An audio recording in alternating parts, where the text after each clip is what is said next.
नमस्कार, आप देख रहे हैं एनएमएफ न्यूज। मैं आपके साथ शबनम। इस वक्त की बड़ी खबर उपराष्ट्रपति के संभावित चेहरे से जुड़ी हुई आ रही है। दरअसल उपराष्ट्रपति जगदीप धनखड़ के इस्तीफा देने के बाद कई नामों पर अटकलें लगाई जा रही थी कि बीजेपी जो है इस बार एक ऐसे चेहरे को उपराष्ट्रपति बनाएगी जिससे कहीं ना कहीं बहुत तगड़ा मैसेज भी जाएगा और बिहार चुनाव पर भी असर देखने के लिए मिलेगा।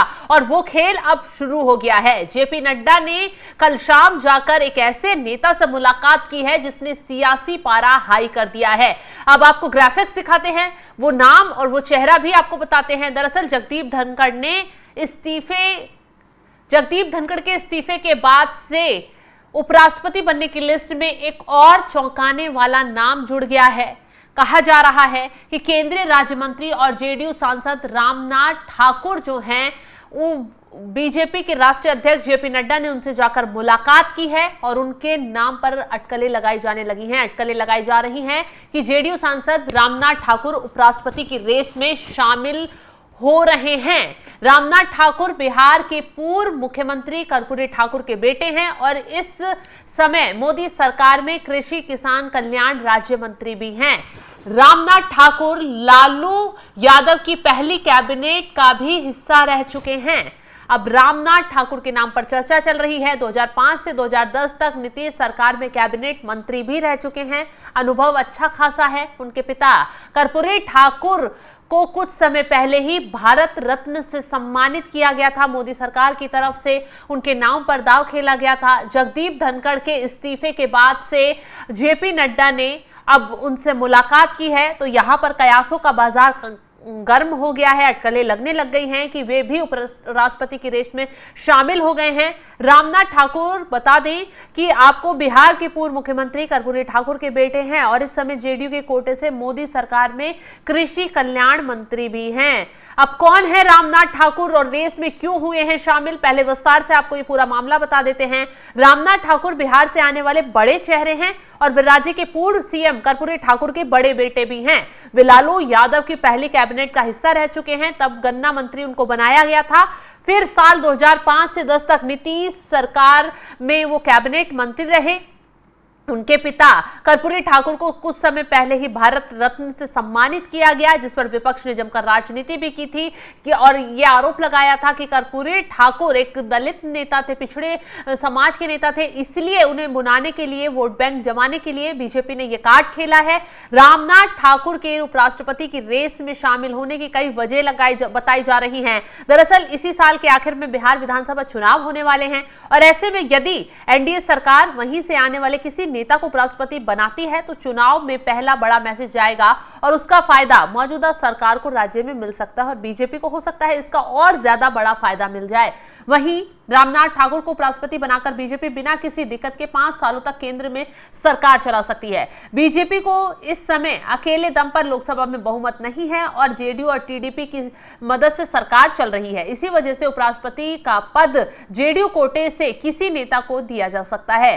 पहले बिहार मुख्यमंत्री नीतीश कुमार को लेकर अटकलें लगाई जा रही थी, लेकिन बाद में उनका नाम रेस से लगभग बाहर हो गया। बिहार विधानसभा चुनाव से ठीक पहले नीतीश खुद को मुख्यमंत्री पद से दूर रखना चाहेंगे। इसी वजह से अब उनकी जगह जेडीयू की ओर से रामनाथ ठाकुर का नाम रेस में आगे आ रहा है। यदि रामनाथ ठाकुर को एनडीए सरकार उपराष्ट्रपति बनाती है तो इससे नीतीश कुमार भी राज्य के अगले सीएम पद की रेस में बने रहेंगे और उपराष्ट्रपति जैसा बड़ा पद भी उनके ही दल के नेता को मिल जाएगा। अब इस लिस्ट में कौन कौन से नाम शामिल हो रहे हैं, किन पर आशंकाएं जताई जा रही हैं, किन को कहा जा रहा है कि बीजेपी अब नया दांव खेल सकती है। पिछले 1 दशक से ज्यादा समय में मोदी सरकार हमेशा चौंकाने वाले फैसले लेने के लिए मानी जाती है और आपको याद भी होगा, जब मुख्यमंत्री, अगर किसी राज्य में चुनाव होता था तो मुख्यमंत्री के नाम पर तमाम अटकलें लगाई जाती थी, लेकिन जब पर्ची खुलती थी तो ऐसा नाम निकलता था जो हर किसी के लिए चौंकाने वाला होता था।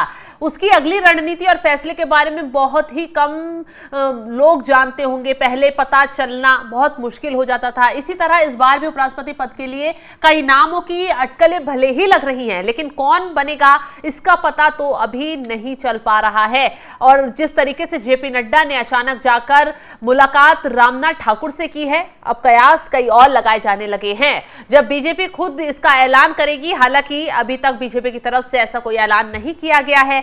अभी कई नाम हैं जो संभावित सूची में हैं। सबसे पहले नीतीश कुमार का नाम सामने आया, लेकिन अब उनकी संभावना कम लगती नजर आ रही है। इसके अलावा हरिवंश नारायण सिंह, राजनाथ सिंह, मनोज सिन्हा जैसे नामों की भी चर्चा चल रही है। लेकिन कौन बनेगा मुख्यमंत्री, इसको लेकर साफ साफ कहना थोड़ा मुश्किल होगा। लेकिन जिस तरीके से ये बाजार गर्म हो रहा है कयासों का, फिलहाल तो रिपोर्ट के मुताबिक ये भी दावा किया जा रहा था कि जेडीयू सांसद हरिवंश नारायण जो उपसभापति हैं, अब वो राष्ट्रपति का पद भी संभाल रहे हैं। जब तक कोई राष्ट्रपति नहीं बन जाता नियम के अनुसार, उनका नाम भी आगे चल रहा था, क्योंकि वो भी जेडीयू से आते हैं। वे वर्तमान में राज्यसभा के उपसभापति भी हैं। संविधान के नियमों के मुताबिक धनखड़ की अनुपस्थिति में नए उपराष्ट्रपति के निर्वाचन होने तक राज्यसभा के सभापति का कार्यभार वही संभालेंगे। सोशल मीडिया पर लोगों का कहना है कि हरिवंश नारायण सिंह के नीतीश कुमार और प्रधानमंत्री मोदी दोनों से संबंध बहुत शानदार हैं, इसलिए कई लोगों का मानना है कि एनडीए उन्हें उपराष्ट्रपति का पद दे सकता है, उन्हें उपराष्ट्रपति बना सकता है। शशि थरूर का नाम भी बहुत निकलकर सामने आया, क्योंकि शशि थरूर की जिस तरीके से बीते दिनों से मोदी सरकार से नजदीकियां बढ़ रही थी और ऑपरेशन सिंदूर हुआ, तो उस ऑपरेशन सिंदूर की पाकिस्तान में किस तरह आतंक को कुचला जा रहा है उसकी जानकारी देने के लिए शशि थरूर को बड़ी जिम्मेदारी देते हुए मोदी सरकार ने विदेश भी भेजा था।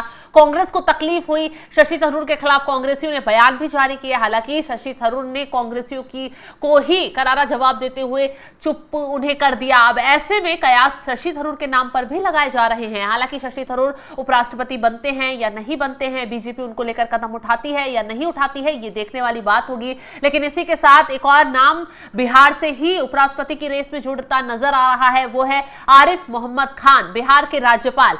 कहा जा रहा है कि बीजेपी जो मुस्लिम वोट बैंक को लेकर भी दांव खेल सकती है। दरअसल आरोप बीजेपी पर यही लगते रहे हैं, विपक्ष की तरफ से भी और कुछ चंद जो दुकान चलाने वाले मौलाना हैं उनकी तरफ से भी, कि बीजेपी मुसलमानों के हित में काम नहीं करती है, मुसलमानों को दरकिनार करती है, मुसलमानों के खिलाफ अत्याचार करती है। तमाम तरीके के आरोप बीजेपी पर कुछ चंद नेता लगाते रहे हैं। लेकिन ऐसे में अगर आरिफ मोहम्मद खान को उपराष्ट्रपति बना दिया जाता है तो कहीं ना कहीं बिहार चुनाव में बीजेपी कड़ा मैसेज देगी और मुस्लिम वोट बैंक अपनी ओर लाने के लिए एक बड़ा दांव खेल दिया जाएगा।